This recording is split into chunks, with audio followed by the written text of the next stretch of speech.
teachings you heard me proclaim in the presence of many witnesses, and entrust them to reliable people who will be able to teach others also.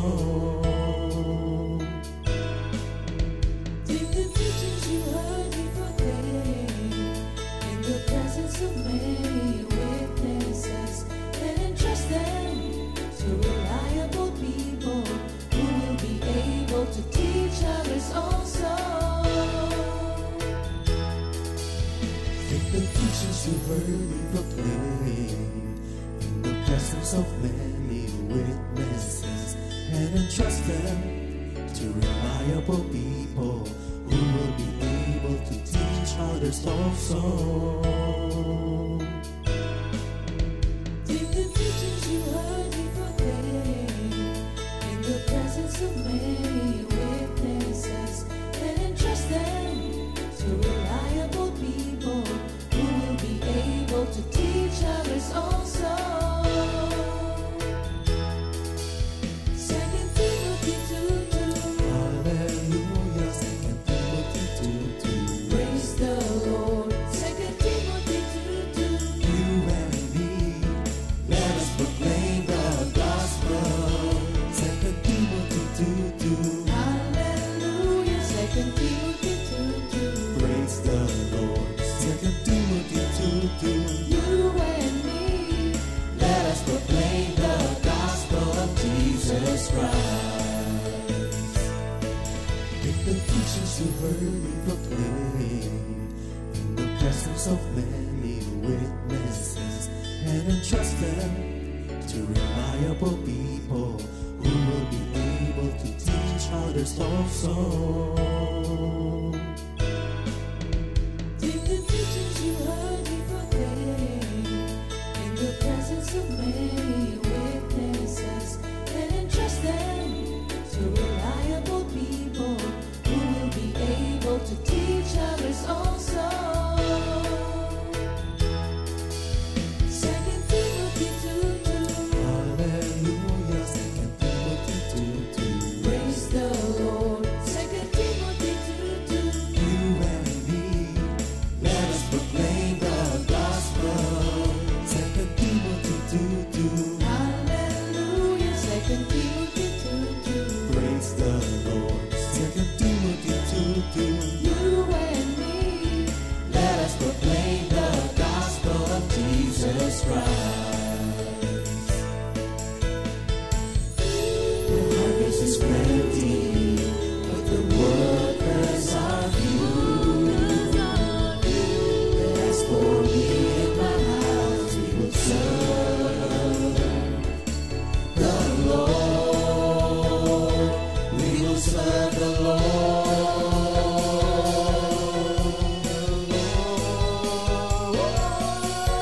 2 Timothy 2:2. Hallelujah. 2 Timothy 2:2. Praise the Lord. 2 Timothy 2:2. You and me, let us proclaim the gospel. 2 Timothy 2:2. Hallelujah. 2 Timothy 2:2. Praise the Lord. 2 Timothy 2:2.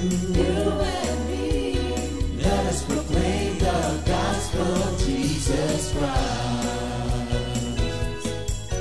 2 Timothy 2:2. Hallelujah. 2 Timothy 2:2. Praise the Lord. 2 Timothy 2:2. You and me, let us proclaim the gospel. 2 Timothy 2:2. Hallelujah. 2 Timothy 2:2. Praise the Lord. 2 Timothy 2:2. You and me, let us proclaim, live up His name, delighting the Lord for His goodness. Let us proclaim, live up His name, delighting the Lord for His goodness. Let us proclaim, live up His name, delighting the Lord for His goodness. And He's God.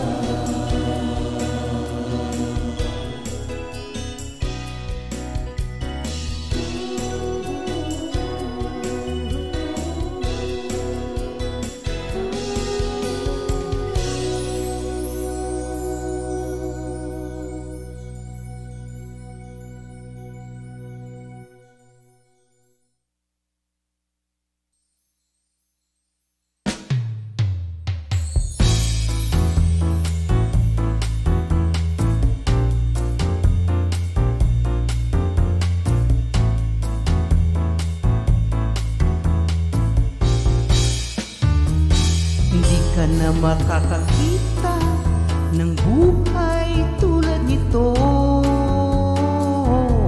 Wala nang ibang magbibigay maliban sa Diyos. Wow, wow. Di ka na magkakakita ng buhay tulad nito. Wala nang ibang magbibigay maliban sa Diyos. Wow, wow. Okay saya, okay sigla, kumpleto ka sa buhay mo na lahat. Okay saya, okay sigla, kumpleto ka sa buhay mo na lahat. Wala nang ibang magbibigay ng buhay tulad nito, maliban lamang sa Diyos.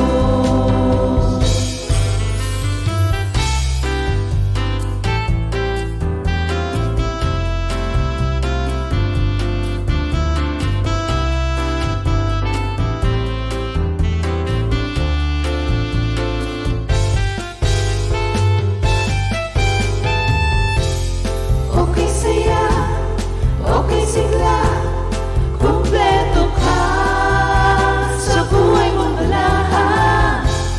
Okay saya, okay sigla, kumpleto ka sa buhay mo na lahat. Wala nang ibang magbibigay ng buhay tulad nito, maliban lamang, maliban lamang, maliban lamang sa Diyos.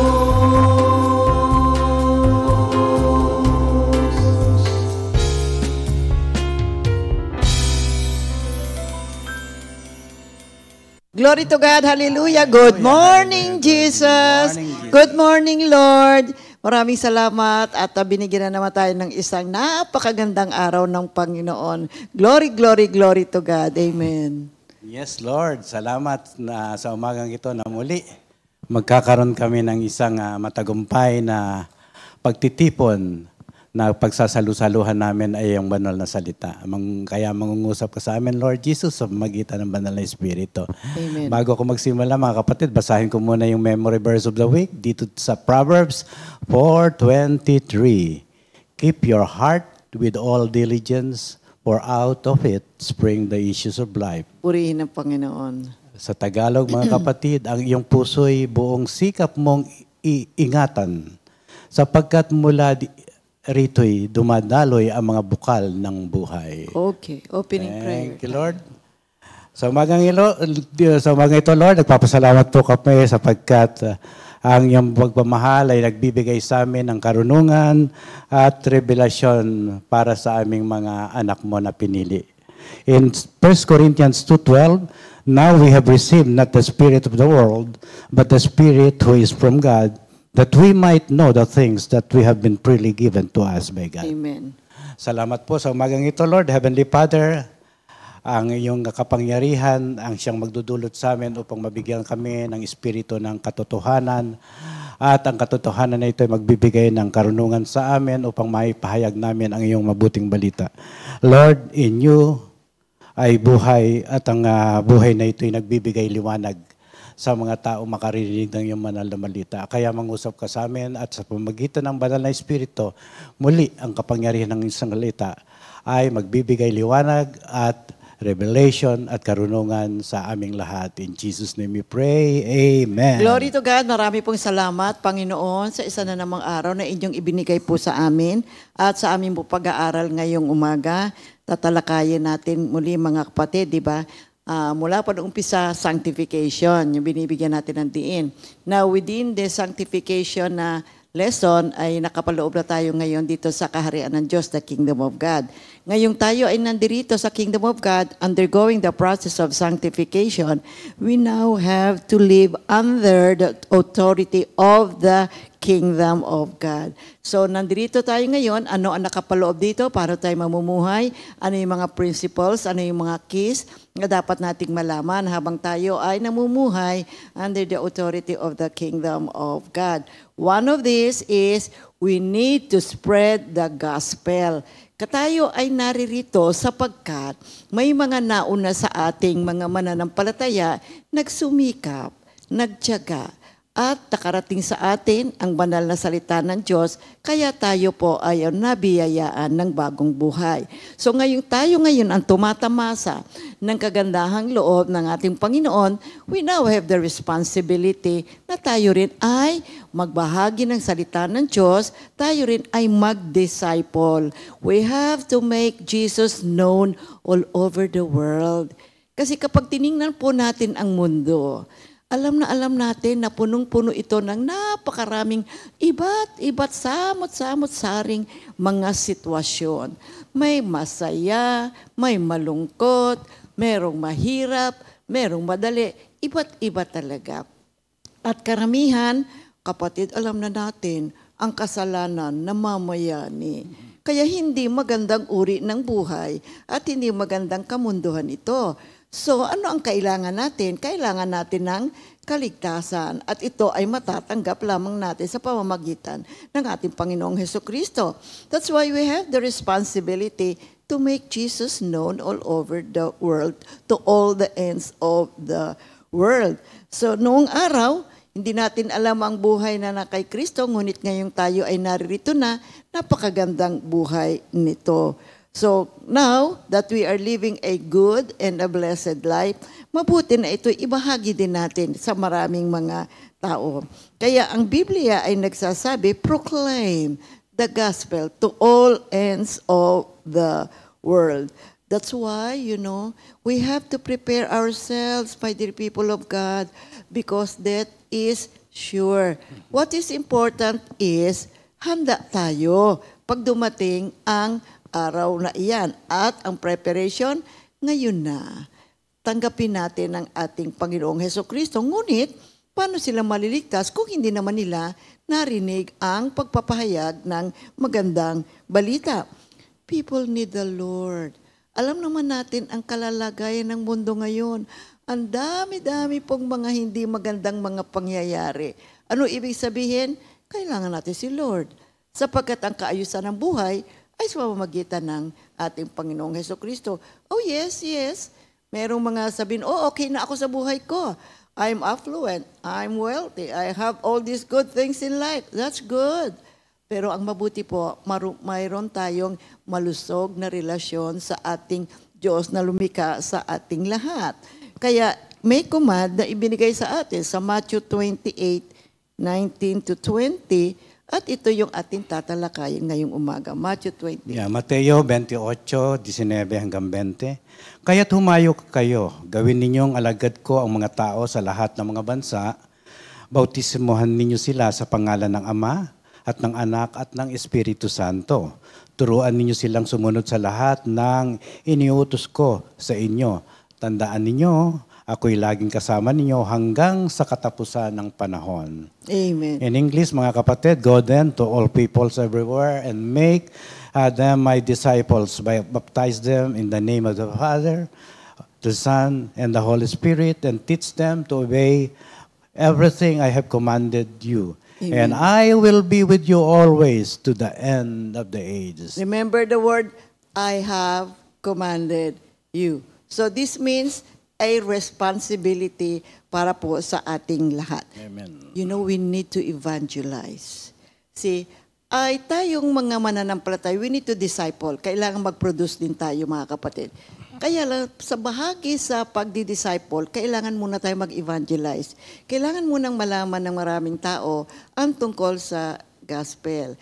Balita natin sa kanila, ibahagi natin sa kanila yung ating mga experiences, yung ating mga naranasan, ibahagi po natin lahat sa kanila. Alam nyo, ang kagandahang loob ng Diyos ay sumasa ating lahat. Mabuting ito ay ating ma-share, mag-witness tayo sa maraming mga tao. We need to make Jesus known. We need to make the world know about the salvation. brought about by the suffering and death of our Lord Jesus Christ. You see, we need to tell the world about the kingdom of God. Nung ang Panginoong Hesukristo ay naririto, ito ang theme ng kanyang mission, to let everyone know about the kingdom of God. See, Jesus came to save mankind from sin and tell them all about this new way of life which is living under the authority of the kingdom of God. Kaya nagbigay ang Diyos ng command dito sa Matthew 28. See, discipleship is the process of growing in our relationship with Jesus Christ. See? We learn from the teachings of our Lord and we live a life that reflects the example or the life of our Lord Jesus Christ. That's why this is really a process. But then, ika nga, we have to let people know. We have to share, spread natin, preach natin ang the good news of salvation. And discipling others is not just sharing the good news, but sharing our life with other people as we walk along life with them side by side. At ayo ay namumuhay ng naayon sa katauhan ng ating Panginoong Hesukristo. We need to spend time doon sa mga tao na ating ini-evangelize para maunawaan nila kung ano itong pananampalataya na ating daladala at ating ipinamumuhay. Amen. As we help others get to know our Lord Jesus Christ, one of the things that we have to understand is we have to know Jesus Himself. Kailangan personally, kilala natin ang ating Panginoon. Kaya yung discipleship, see, we live together, see, as a community, tinutulungan natin ibang tao, nag-aaral tayo lahat pare-pareho ng salita ng ating Panginoon. As we grow, each and every one of us, tayo rin po ay nagbabahagi ng salita ng Diyos sa mga ibang tao upang sila man ay magkaroon ng isang magandang relasyon sa ating Panginoon. But then, before we go into discipleship, let's go first into evangelism. Yes. Kailangan mag-evangelize tayo. Ano ba itong biblical meaning ng evangelism? Yeah. What is evangelism, mga kapatid? Evangelization is the act of bringing the good news of Jesus Christ to individuals and society, mga kapatid, seeking to convert them to Christianity and help them establish a personal relationship with Jesus Christ. Ito po ay nangangailangan ng katotohanan ng Biblia o ng Gospel through words and actions, mga kapatid, with the aim of leading people to faith, repentance, forgiveness, and transform life in Christ. Of course, evangelization is a core mission of Christians, mga kapatid, driven by the command of our Lord Jesus Christ to make disciples and share the hope and love found in Jesus. Another thing, mga kapatid, evangelization is the act of sharing the good news of Jesus Christ to words and action, as I said, and to bring that faith and transform their lives and that we have learned from the Word of God. Ang salita na the Greek word for the word evangelization is what is that? Angelio. Anju. Ay, ibig sabihin, spread the gospel. Spread the gospel, yes. Amen. Purihin ang Panginoon. So, mahalaga po, kapatid. Alam nyo, ang mundo natin ngayon talaga, pag ikaw nakabasa ng mga news, narinig mo sa radyo, kailangan po ng mga tao ang salita ng Diyos. Kailangan po ng mga tao ang ating Panginoon. Kasi yung Acts 4:12, tanging pangalang Jesus lamang ibinigay ng Diyos para po sa lahat ng ating kaligtasan. Naalala niyo po ba, mga kapatid, way back years ago, at malapit na tayong mag-anniversary muli, para sa ating 44? No, 44, tama, 44 years. No? Tayo ay binigyan ng responsibility ni Lord na ibahagi ang salita ng Diyos. So, tatandaan niyo ba na ang ating Sister Ligaya, alam niyo, blessed na blessed po ang Comfy, pagkat napakaraming mga awitin ang ibinigay ni Lord through our Sister Ligaya. At kung mapapansin nyo, yung kanyang mga awitin na ibinigay ni Lord, napakasimple lang, napakaiksi lang, bisan 3-liners lang, bisan 4-liners lang. Minsan, two-liners lang. Minsan, one-liner nga lang. But then, kung mapapansin nyo, ito pong mga awiting to, ay talagang pagka narinig mo, tumitimo sa puso. Ika nga it reaches through the deepest sensitivity of the soul. Tumatagos. At kung mapapansin nyo mga kapatid, naalala nyo ba, ang ginawa ni Sister Ligaya noon, dinala niya ang mga awiting ito na ibinigay ni Lord sa iba't ibang mga malls years ago. At anong title ng ating gawain? Yahweh on Tour. Yes. Diba? Natatandaan ko yun mahigit 1 taon kalahati na talagang pumunta tayo sa iba't ibang mga, pati sa probinsya.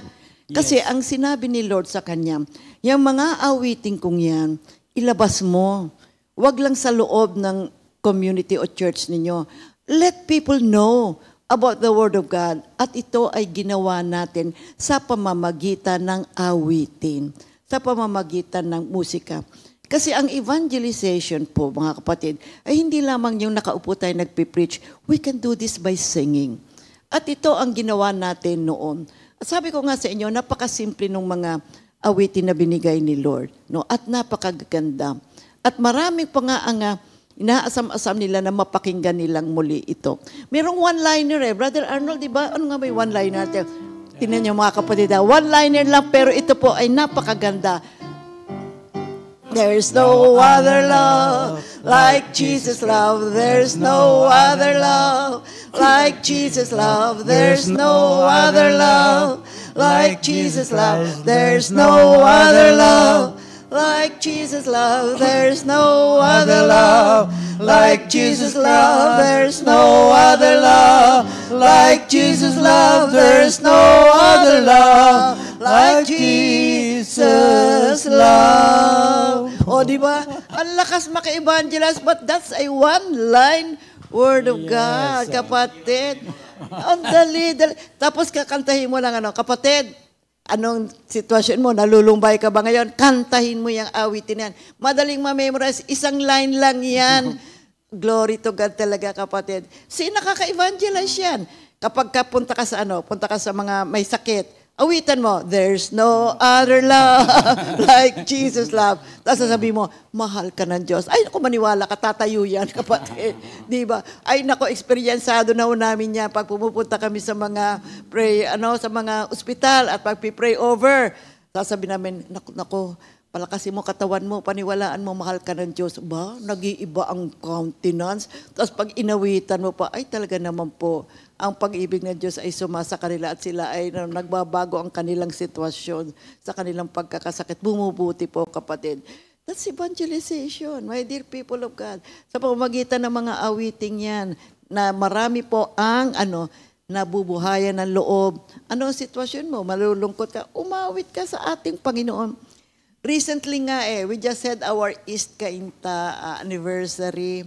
Alam nyo, siyempre inayos natin lahat yan. Nag-hire tayo ng lights and sounds. Meron tayong LED wall.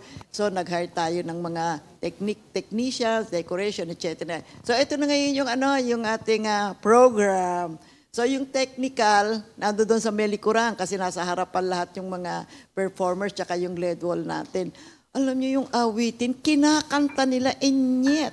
First time lang nilang narinig yung awit. Nakikita nila, nandoon sa LED wall, nababasa nila, and then they were singing. At tapos sabi nila, sino kayo? Ano kayo? Sabi, church kami. Tapos, ang gaganda naman kanta ninyo. Imagine, naka-evangelize tayo agad. At ang unang-unang na-evangelize natin, doon sa ating East Cainta anniversary, di ba, ay ang ating hinire na lights and sounds, pati yung mga nag-decorate, at yung mga naglinis ng area na yon, nanonood sila, pinanonood nila yung nasa LED wall at yung awitin. At sila din gumagana at umaawit, nag-aham din sila. That's evangelization, mga kapatid. Yun ang nais natin. Makilala ng maraming tao ang Panginoong Hesukristo. People need the Lord. Kailangan, maski tayo rin po mga kapatid, na tayo ngayon ay nandirito na sa ganitong klase ng gawain, continuously, kailangan po natin ng ating Panginoon. Kaya ito ngayon ang binibigyan pansin natin sa ating pag-aaral ngayong umaga. You see, ang focus kasi ng evangelization is we need to attract people to go to church. We need to attract them to have a relationship with God. Hindi lang takbo lang na takbo at gumagalaw yung buhay natin and then pagka nagka-problema, ay super iyak. Diba? Super sama ng loob, diba? Na kailangan po kapatid, ngayon na, umpisahan na natin. Bagong buhay tayo at kung dumating man tayo sa point na malamya, oh yes, umaattend ka nga, pero hindi mo maramdaman yung talaga, yung kasiglahan ng iyong pananampalataya at ng iyong relasyon sa Diyos. Now is the time, mga kapatid, di ba? Ayusin natin ang ating buhay, makinig tayo ng mga awitin, patuloy tayong makinig ng pag-aaral ng salita ng ating Panginoon. So, evangelization is not merely bringing good news to every person at sa kanilang humang mga situation. We need to convert the people. You Yes, see, from a sinful living to a lifestyle of holiness, mga kapatid. Okay. Kaya nga itong evangelization ay nangangahulugan ng pagdadala ng mabuting balita ni Kristo sa bawat sitwasyon ng tao. At of course, pag nanais na mabago ang mga individual at lipunan sa pamagitan ng banal na kapangyarihan ng ebanghelyo mismo. Sa kakayanan ito, yung kapangyarihan ng banal na salita ng Diyos, ito po'y nagpapahayag ng kaligtasan kay Hesus Kristo at ang tugon ng isang tao ay sa pamamagitan ng pananampalataya na gawa naman ng Espiritu ng Diyos. Kaya nga dito sa Roma 14:15, paano naman sila tatawag sa Kanya kung hindi sila sumasampalataya? Paano sila sasampalataya kung wala silang napakinggan tungkol sa Kanya? Paano naman sila makakapakinig kung walang mangangaral sa kanila? At paanong makakapangaral ang sinuman kung hindi siya isinugo? Tulad ng nasusulat, o kay gandang pagmasdan ang pagdating ng mga nagdadala ng magandang balita. Amen. Yeah, and of course, we must let the Holy Spirit change our lives and their lives, mga kapatid. We must respond to Jesus Christ and we must be open to the transforming power of the Holy Spirit who will continue to convert us as we follow Christ. If our faith is alive, it will be aroused again and again as we mature as disciples, mga kapatid. Dito sa binasa natin sa Matthew 28:19-20, bilang mga tagasunod ni Kristo, responsibilidad natin na ipalaganap ang mabuting balita at gumawa ng mga alagad sa lahat ng bansa. Sa practical na pananalita, mga kapatid, nangangahulugan ito ng pagpabahagi ng ebanghelyo sa mga kasama natin tulad ng mga kaibigan, pamilya, at katrabaho. Amen. And in 1 Timothy 2:4-7, ibig niyang ang lahat ng tao ay maligtas at makaalam ng katotohanan ito, sapagkat iisa ang Diyos at iisa ang tagapamagitan sa Diyos at sa mga tao, ang taong si Kristo Jesus. Inihandog niya ang kanyang buhay upang tubusin ang lahat mula sa kasalanan. Ang katotohanan ito ay pinatunayan sa takdang panahon. Dahil dito, ako'y pinili upang maging mangangaral, apostol at tagapagturo ng pananampalataya at katotohanan para sa mga hintil. Totoo ang sinasabi ko at hindi ako nagsisinungaling. Alam niyo ang synonyms for evangelization? Conversion, preaching, spreading the gospel, missionary work, evangelism. Napakagandang pag-aaral po itong mga kapatid. Evangelism means preaching, announcing, or otherwise communicating the gospel about our salvation. Mahalaga ito. Kailangan malaman talaga lahat ng tao. Kailangan talaga magpakasipag tayo, mga kapatid. Saan man tayo pumunta, saan man tayo naroroon, as the Spirit leads us, let us share the word. Sabihin mo lang, praise God. Hallelujah. Diba? Thank you, Lord. Yan po ay nakaka-evangelize na sa mga taong mga nakakarinig. Kaya sabi, go to the marketplace. So, punta tayo kung nasaan ang maraming tao. We need to bring people in the what? Sa shipping. Sabi nga ni Lord, ang dami-dami pa nila, nasa labas pa silang lahat. Kaya kailangan ma-evangelize natin yan, pakilala natin ang ating Panginoong Jesucristo para sila man ay magkaroon ng buhay na walang hanggan. Kaya Romans 3:23-24, ginagawang matuwid ng Diyos ang lahat sa pamamagitan ng kanilang pananampalataya kay Jesucristo. Walang pagkakaiba ang mga tao. sapagkat ang lahat ay nagkasala at walang sinumang nakaabot sa kaluwalhatian ng Diyos. Ngunit dahil sa kanyang kagandahang loob na walang bayad, sino mang nakaabot sa kaluwalhatian ng Diyos. Ngunit dahil sa kanyang kagandahang loob na walang bayad niyang ibinigay, sila itinuturing na matuwid sa pamamagitan ni Kristo. Purihin ang Panginoon. So we want to make it clear that evangelization is something very special to us. We see that mahalaga po ito mga kapatid dahil kasi talagang ang buhay natin, galing naman tayo sa buhay na kung saan tayo po ay namuhay ng may kasalanan. Kaya kinakailangan po magkaroon na tayo ng bagong buhay ngayon mga kapatid. Kaya kung tayo po ngayon ay nakipag-isa na sa ating Panginoon, tayo po ay isang bagong nilalang na. At ingatan natin ang biyayang ito na ibinigay sa atin ng ating Panginoon. Tayo ngayon na nandirito na sa sanctification process ng ating buhay, ay sikapin natin na matugunan natin ang requirement na ito ng ating Panginoon para sa ating salvation, mga kapatid. Mamuhay tayo na may kabanalan, pag-iwas sa mga sitwasyon o mga pamamaraan na hindi naman ayon sa kagustuhan ng ating Panginoon. Kaya ang evangelization po, ang evangelism ay isang mahalagang bahagi ng pagpapalaganap ng gospel. You see, yung Greek word nga ng evangelism, angelion. That means literally gospeling. When we evangelize, we are gospeling. Yun ang ginamit ng mga commentaries eh. We are spreading the gospel of our Lord Jesus Christ. So the purpose of evangelism is to proclaim the Christian gospel, the good news about our Lord Jesus Christ to others, persuading them to accept the message. You see, believe in our Lord Jesus Christ and follow Him as a disciples. We desire, and it is the heart of God, that many, many people will come into a right relationship with God that leads to eternal life and thereby glorifying God in fulfilling Christ's great commission to make disciples. So ang tanong, ano ba ang key purposes ng evangelism? Ano ba yung mga dapat nating abangan na goal or kadahilanan kung bakit kailangan nating i-spread ang magandang balita ng Diyos? So we have to share. This is the core of evangelism. Diba? Ang banal na salita ng Diyos, yung gospel, yung kamatayan ni Kristo, ang mga kautusan ng ating Panginoon. We have to let people know all about this kasi ito po yung sikreto sa buhay eh.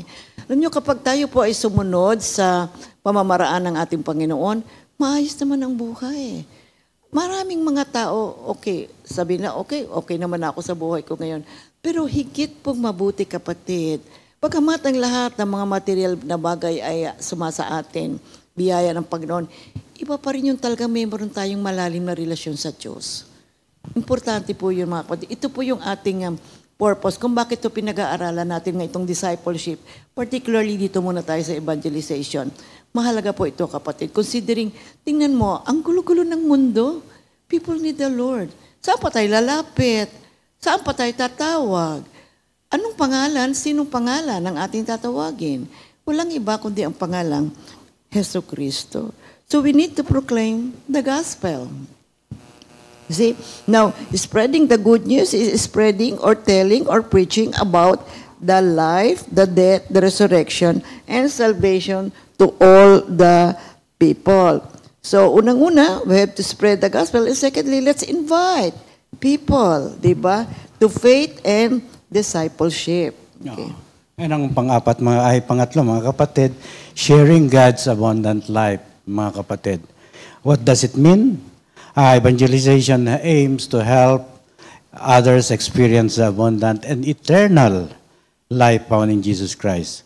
Kaya po, ang pinakalayunin ay tulungan ng mga tao na naisin si Kristo sa kanilang buhay dahil sa pagmamahal, pananabik at pagtitiwala sa halip na obligasyon. Sapagkat narito ang Panginoon at ibinuwis ang kanyang buhay para sa atin. Kaya kailangan natin ang pang-apat, spreading the hope of Christ. Ibig sabihin, it is about sharing the hope that comes from living in relationship with Christ and experiencing His grace, mga kapatid. At ang isa pa, ang pinaka-importante, after all of this, yung sharing, proclamation, inviting, sharing God's abundant life, and spreading the hope of Christ, we have to make disciples, mga kapatid. Ang evangelization ay tungkol sa paggawa ng mga alagad para kay Jesus. Pagtuturo sa kanila ng kanyang mga utos at pagsasama sa kanila sa buhay ng Kristiyanong komunidad, mga kapatid. Ang evangelization ay tinuturing na mismong misyon ng simbahan. Isang pangunahing bahagi ng pagiging isang tagasunod ni Kristo Jesus. Ang pag-evangelize ay nagsasangkot ng higit pa sa pagbabahagi ng information. Nilalayo nitong hikayatin ang mga hindi pa mananampalataya at i-spread ang katotohanan at mensahe ng Ebanghelyo at kumbinsihin, of course, sila sa mga pakinabang ng pagbabago sa buhay ng pagsunod kay Kristo.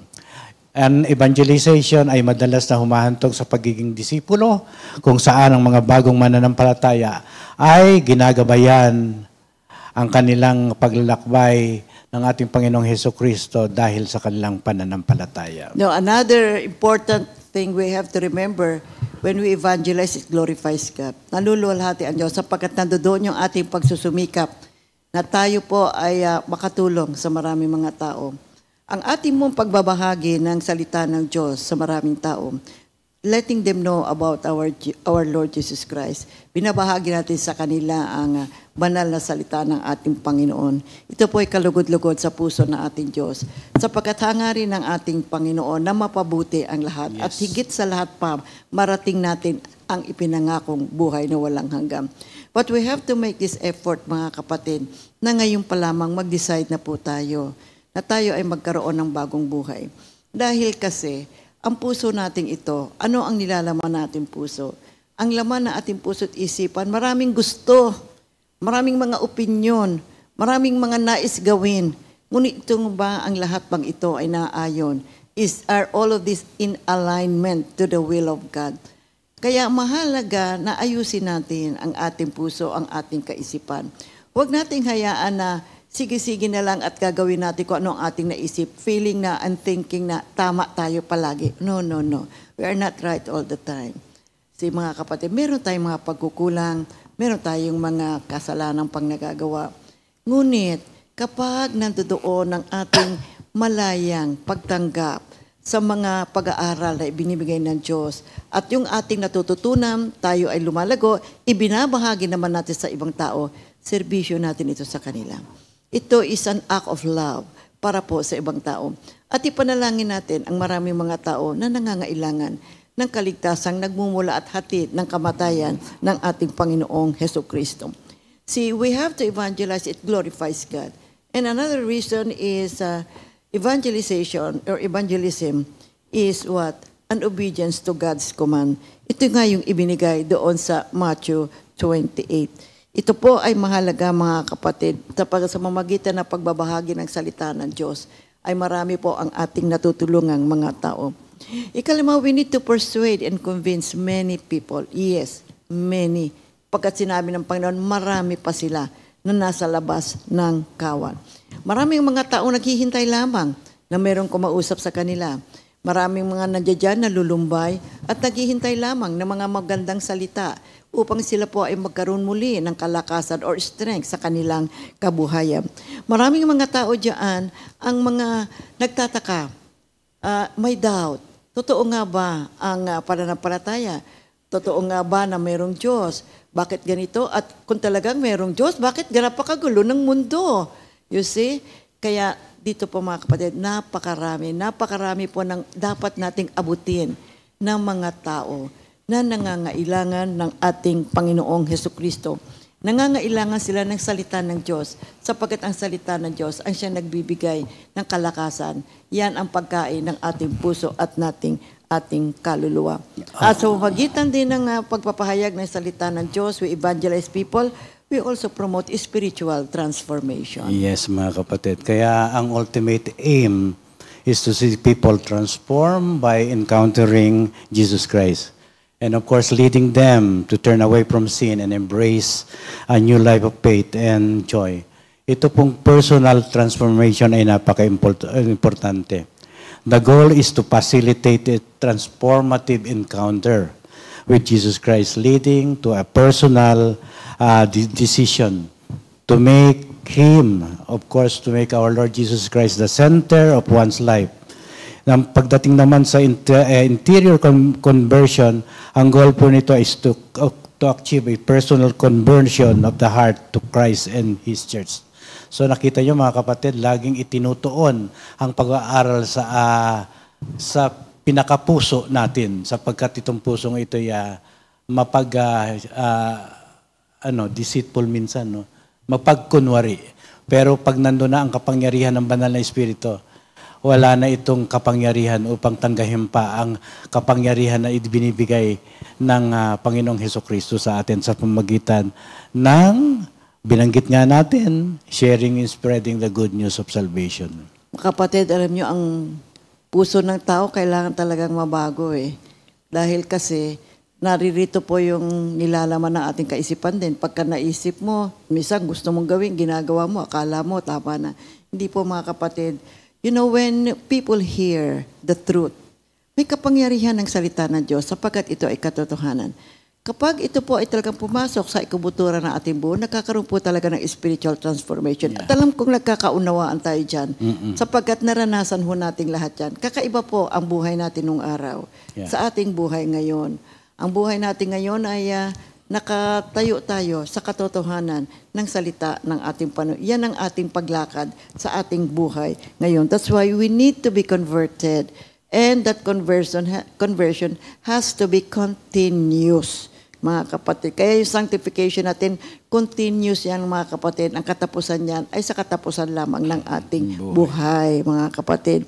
Kaya yung bunga ng evangelization ay bagong buhay. Pag narinig nila ang salita ng Diyos, tayo man din noon, narinig natin na bago tayo.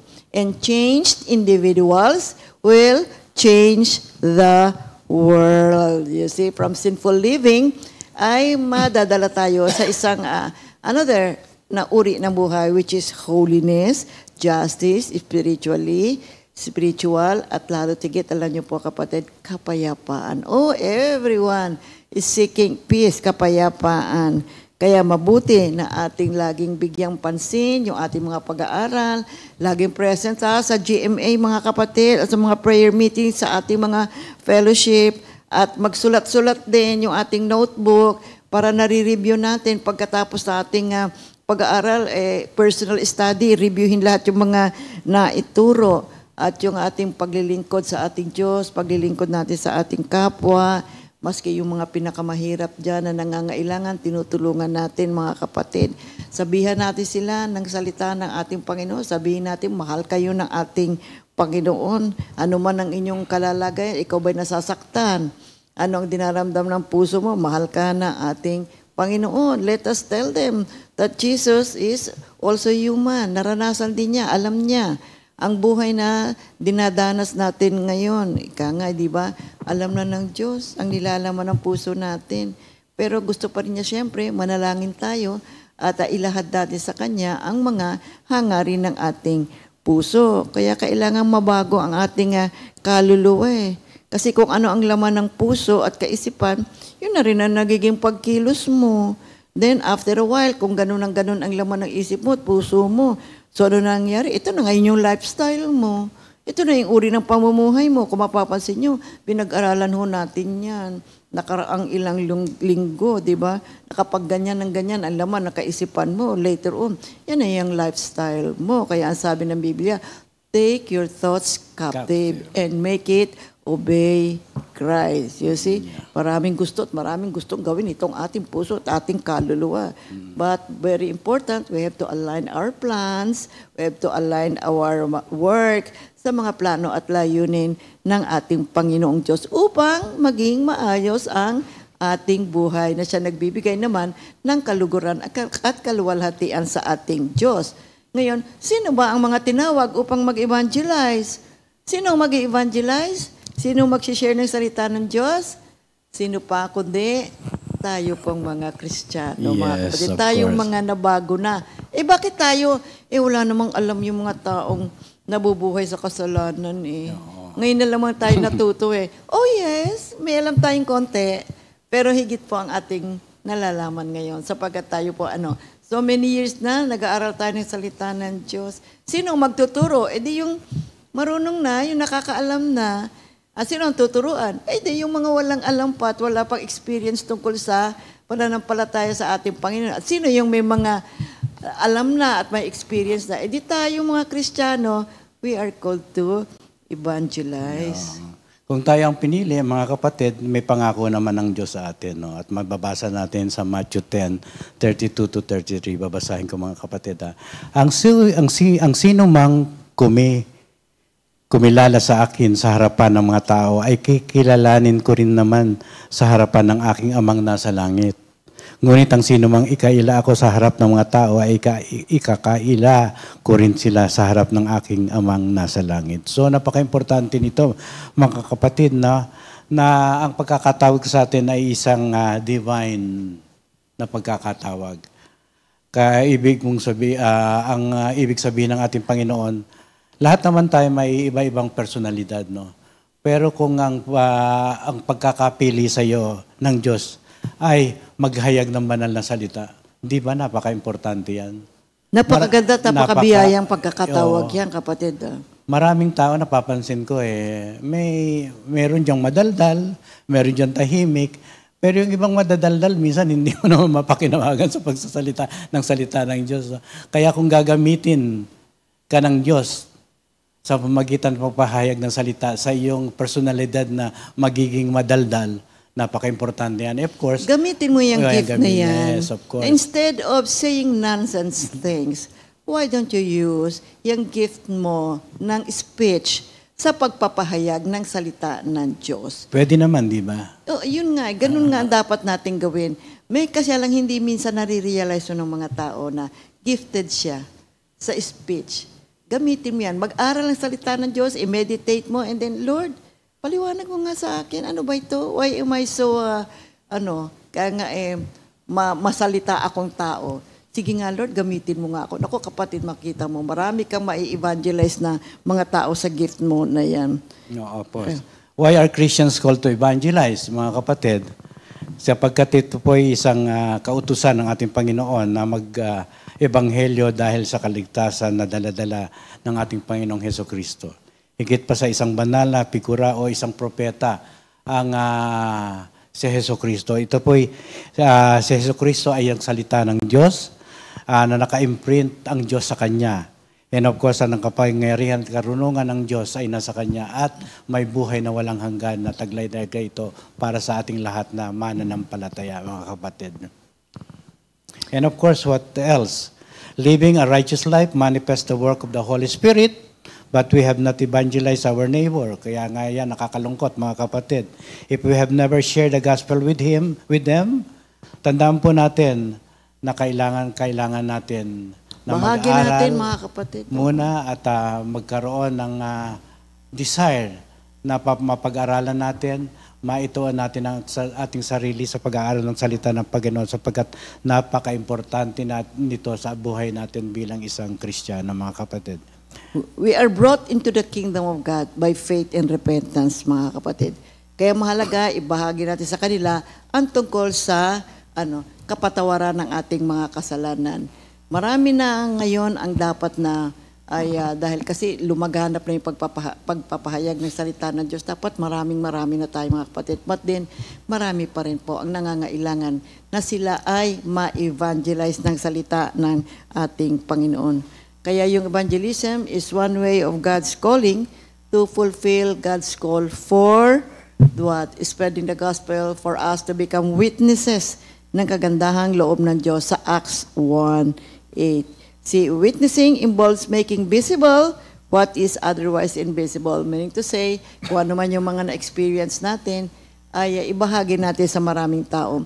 Kaya kapag tayo ay merong mga fellowship, di ba, meron tayong sharing period, you know what? You listen very well sa kanilang mga life testimony. Yan po ay isang form ng evangelism sapagkat sa pamamagitan ng kanilang pagbabahagi ng kanilang mga experiences, natututo tayo. Minsan may mga dumadaan sa talagang napakahirap na sitwasyon. Pero namang iba, okay, light lamang. Pero kapatid, we need to share and witness to all peoples of the goodness of God and the power of God na tumulong sa ating buhay sa pang-araw-araw.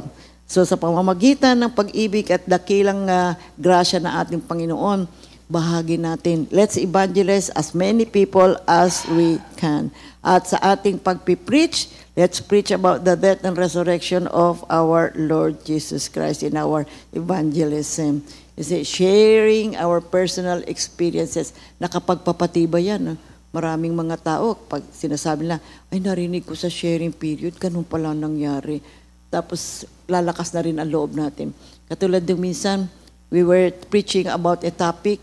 So meron siyang problema, yung isang sister, she was telling me like this, like that, and then sabi ko, can we just talk again later? Sabi ko, or some other time, kasi meron tayong event ngayon eh. Sabi niya, medyo mahaba yung kanyang kwento. Sabi niya, sige sister.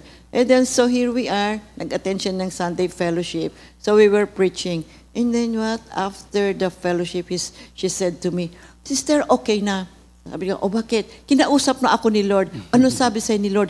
Doon sa pagtuturo po ng Sunday Word, narinig ko po ang boses na dyan. So, alam ko na ho ang gagawin ko. Sabi niya, okay, that's very good. Sabi ko naman sa kanya. So you see how important it is if we share the Word of God sa maraming mga tao. Nabubuhayan ng loob ang maraming mga tao. Hindi naman natin alam kung ano ang mga kalalagayan ng buhay ng maraming mga tao. That's why we really have to continuously evangelize many people para po maraming mga tao talaga po magkaroon ng pagbabago ang kanilang buhay. Maraming mga umiiyak, mga bata nangangailangan ng tulong, maraming mga tao may mga sakit. So what do we have to do? Make Jesus known to all of them. So tayo po, kilala na natin, meron na po tayong magandang relasyon sa ating Panginoon. See, hindi naman natin gusto na tayo lamang magkaroon ng isang magandang uri ng buhay. Well, ang heart's desire din natin bilang mga binago na ng Diyos ay mabago rin ang buhay ng ibang mga tao. At sila man din ay sisigaw na, praise the Lord, hallelujah, hallelujah, di ba? Tapos sama-sama na tayong lahat, pagpupuri sa ating Panginoon. So, ang tanong naman is, paano ako mag-evangelize? Di ba? So, alamin mo muna. Mag-aral ang salita ng Diyos, pag-aralan, manalangin ka, paano ka tutulungan ng Panginoon sa pagbabahagi ng salita ng Diyos. And when we share the Word of God, it has to be with conviction. Na talagang totoo, naranasan ko ang kagandahang loob ng ating Panginoon. Salamat sa Diyos, nabubuhay na ngayon ako sa paraan na kung saan ako ay may pananampalataya na sa ating Panginoon and I am empowered by the Holy Spirit. You know, talagang nandoon yung ating conviction na merong Diyos, nananampalataya ako sa ating Panginoon, mahal ako ng Diyos, mahal din kayo ng ating Panginoon. Ganun ang mabuti pong gawin natin para po we will be able to go through maitatawid natin ang kagandahang loob at kagandahang ng balita ng kaligtasan ng ating Panginoon. And then let's tell them we have to trust God. Magtiwala tayo sa ating Panginoon. And do not rely on our own abilities and our own opinion. Oh yes, meron tayong kakayahan, meron tayong sariling kaisipan, but then ipag-pray natin ang lahat ng ito and make sure that these are all in alignment to the will of God. So how else do we evangelize? Okay. Through actions and words. Okay. No, So, mga kapatid, sharing the gospel happens through both, verbalize, i-communicate natin yan. Of course, pahabang i-verbalize nita, kailangan makita rin ano ba naging buhay nitong nagko-communicate sa akin. buhay natin. Nagiging salamin tayo sa kanila mga kapatid. Kaya napaka-importante na nagkaroon ng impact ang salita ng Diyos sa ating buhay.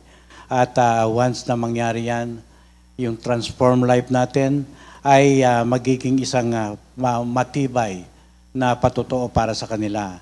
At ang pagbabahagi ng Ebanghelyo ay magkakaroon ng bisa sapagkat naroroon ang banal na Espiritu na siyang nangungusap sa Kanya. habang nagsasalita kasi tayo, mga kapatid, ng kapangyarihan ng salita ng Diyos, makikita nyo kumikilos ang banal na Espiritu Yes. sa kinakausap natin. Nagmamanifest sa kanila.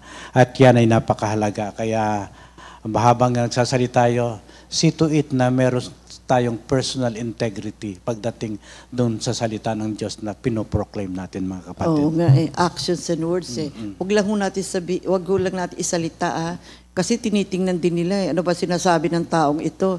Ba't iba naman ang uri ng buhay mo sa sinasabi mo? Ika nga, di ba, may kasabihan, action speaks louder than voice, di ba? Kaya yung pagkilos natin, yung uri ng pamumuhay natin, ayusin din natin para kapag binahagi natin ang salita ng Diyos, madali nating makukonvince at mape-persuade ang mga nakikinig sa atin, si mga kapatid. Kaya yung evangelization, tandaan natin, ang goal natin is to bring people to Christ, di ba? Kailangan po ng mga maraming mga tao talaga. Talaga nga naman. Kaya paulit-ulit ko sinasabi ito. Kaya we were able to come up with this lesson is because what is happening around us? Ano ang solusyon? Napakarami ng sitwasyon. Marami ang nasasaktan, marami ang mga involved sa mga hindi magagandang mga sitwasyon ng buhay. Ano ang solusyon? Si Lord Jesus is the answer. Kaya mag-evangelize tayo, mga kapatid. Ito ang layunin natin. Kailangan po madala natin as many as we can, preach the gospel, bahagi natin ang ating Panginoon. And you know what?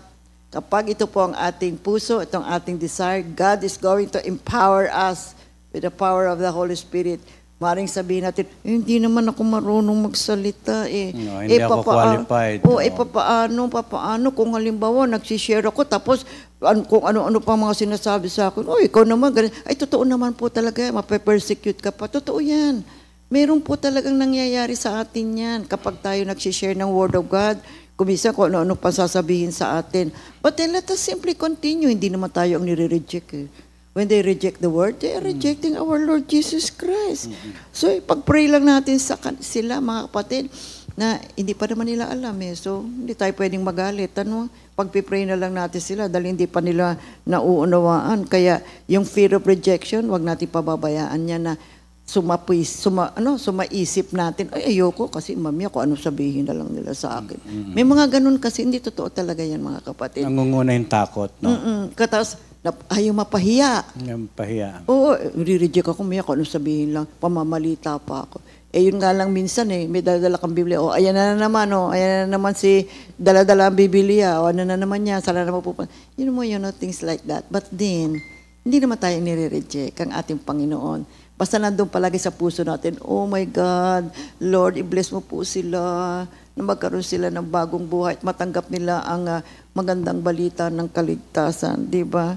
Kasi yung takot at sa pagtanggi, well, natural lang yan, mga kapatid. But then we can overcome because we have the power of the Spirit of God. Kaya 1 Peter 3:15, put in your hearts, revere Christ as Lord, and always be prepared to give an answer to everyone who asks you to give the reason for the hope that you have.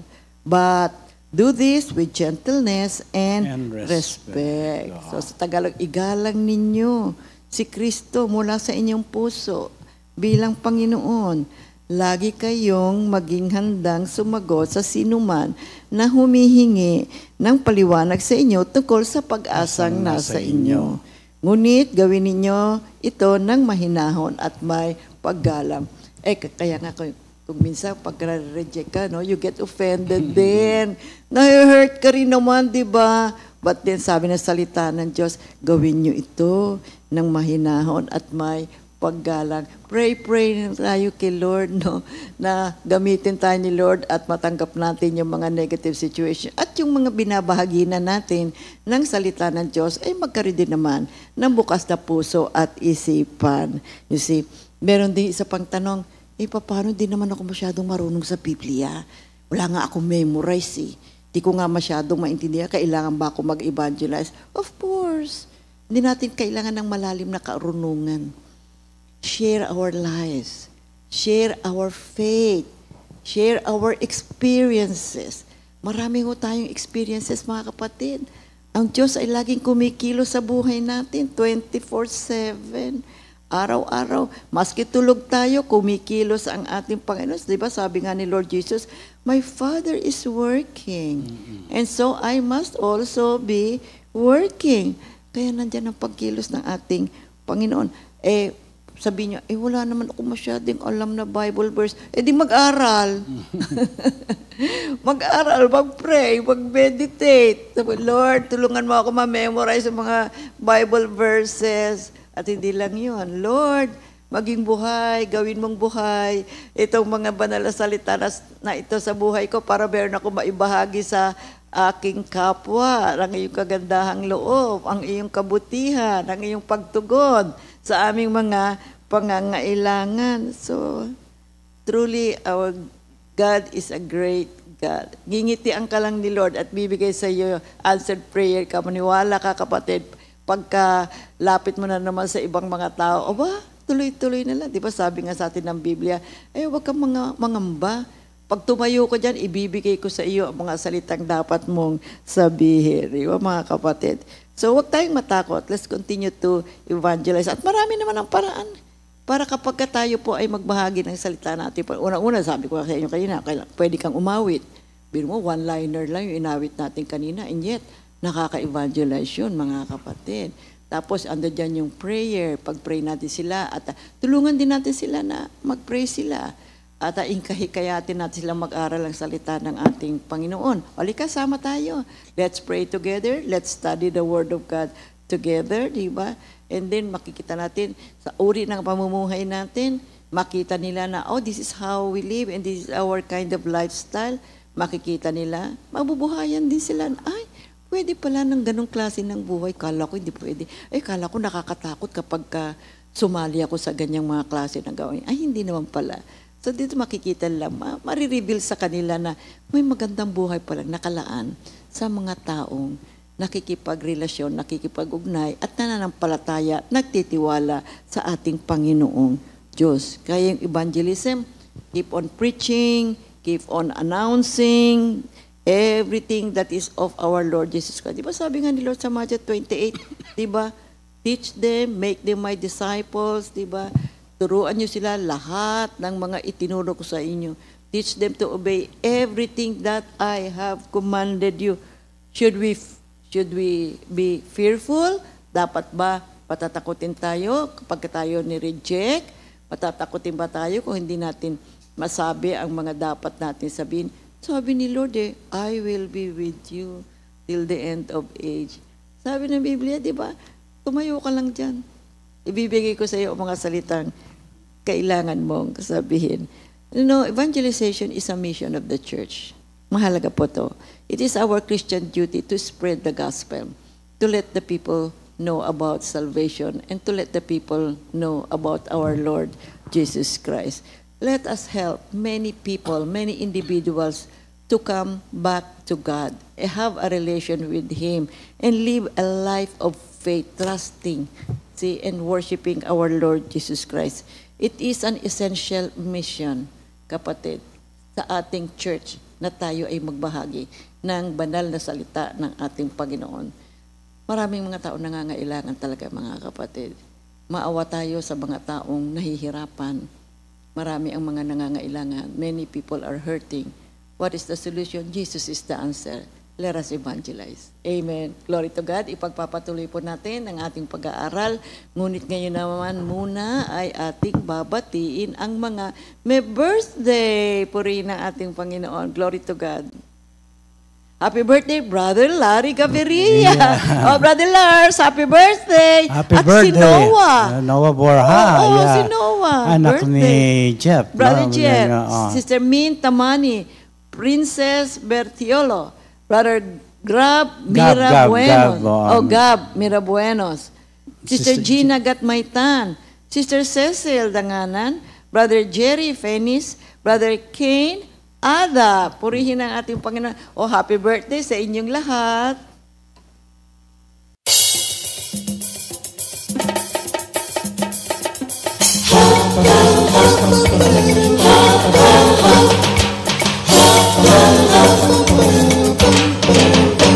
Happy happy, happy, happy. Happy, happy birthday. Happy, happy birthday. Happy birthday, happy birthday to you. Happy, happy birthday. Happy, happy birthday. Happy birthday, happy birthday to you. Happy birthday! May the good Lord bless and save you. May the Lord's light shine upon you. Happy, happy birthday to you. Happy, happy birthday to you.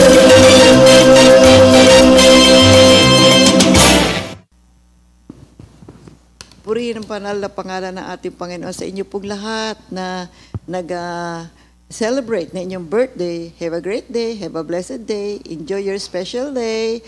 Pero naman po tayong mga announcements, mga kapatid. Unang-una, yung ating Baguio Outreach. 26th anniversary, September 13, 10:30 a.m. up to 1:30 p.m.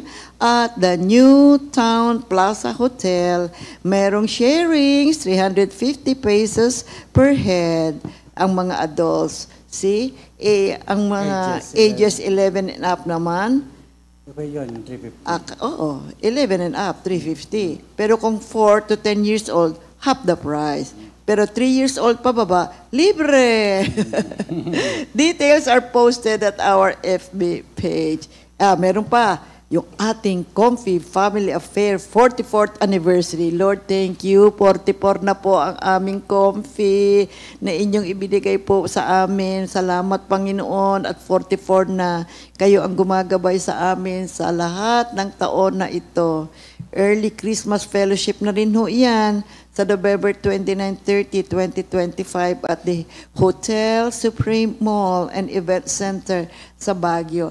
Alam niyo, magandang hotel ho ito, itong Supreme Mall and Event Center. Malaking ito, malaking building to. 2 building yan magkatapat Pero napakaganda nitong lugar na ito. Bago kasi ito Well, hindi naman talagang super bago, pero years ago. Pero malaki po, maganda po ito. You see. And then single room, 1 person is 4,200 if you want to stay by yourself. Sa twin room, 2 tao, 3,800 per head. And then yung triple room, 3 tao naman ang nakatira sa loob na ito, 3,500 per head. So yung mga prices na yan, you have to multiply kung ilang tao sa loob ng isang room. And then quadruple room, 4 persons, 2,900 per head. So 2,900 times 4, mga kapatid. Ano pa, inclusion ng mga halagang ito, mga kapatid, no? Sa day 1, meron po tayong lunch, afternoon snack, and of course, dinner. The next day, yung Sunday natin, there will be breakfast at morning snack, mga kapatid. So, 6 years old, pababa, no payment, but no bed, no food. Okay. More than 300 na po tayo, mga kapatid. You see, ang ating themes, Psalm 16, verse 11, in your presence, Lord. So, pakidala na.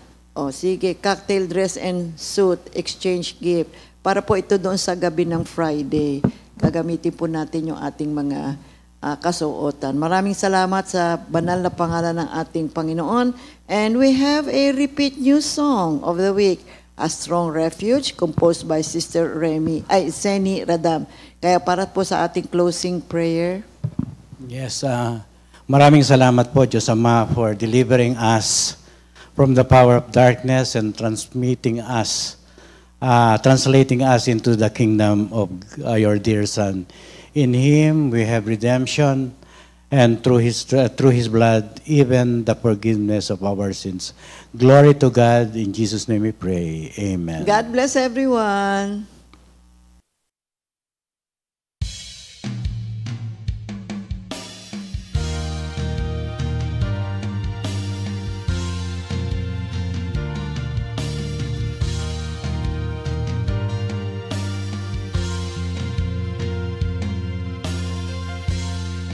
The Lord is good when trouble comes.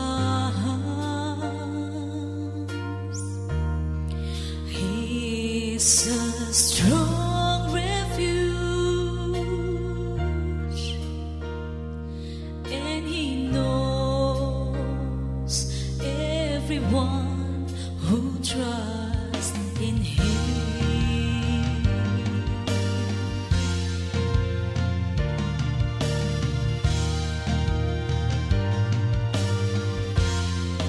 The Lord is good. The Lord is good. When trouble comes,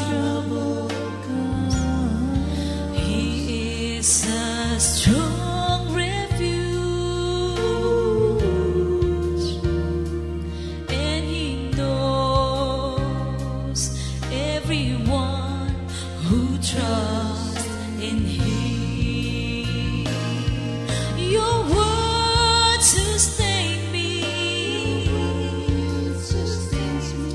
Your promise revives me. It comforts me in all my troubles.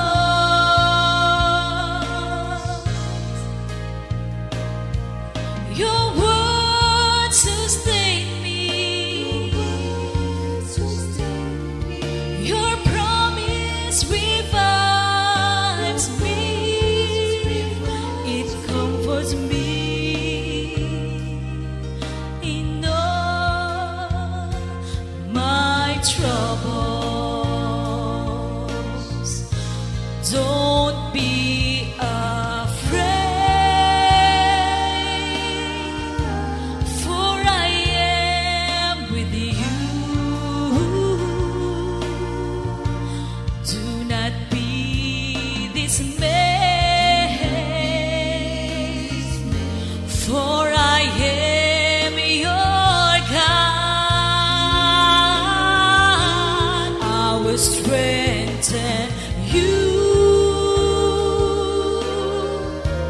I will help you.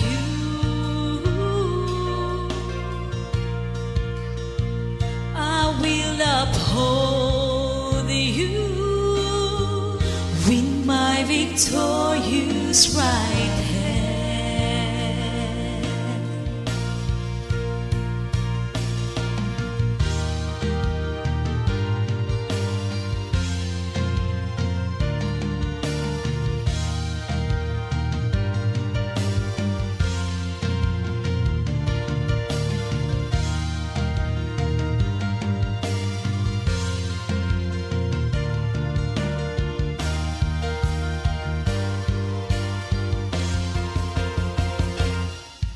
Your word sustain me.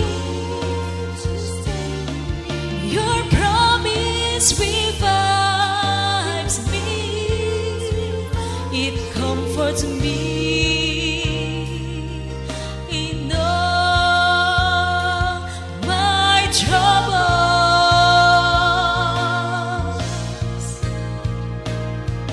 Your word sustain me.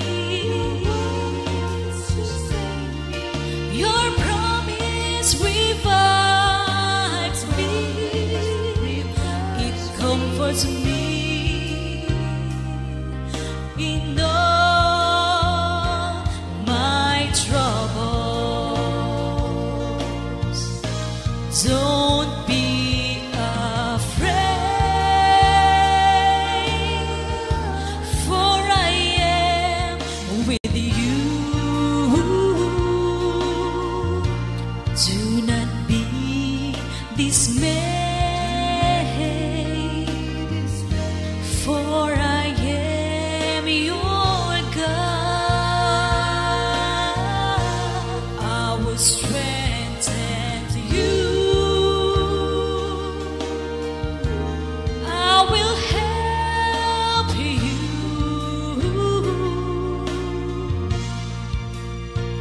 I will uphold you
sa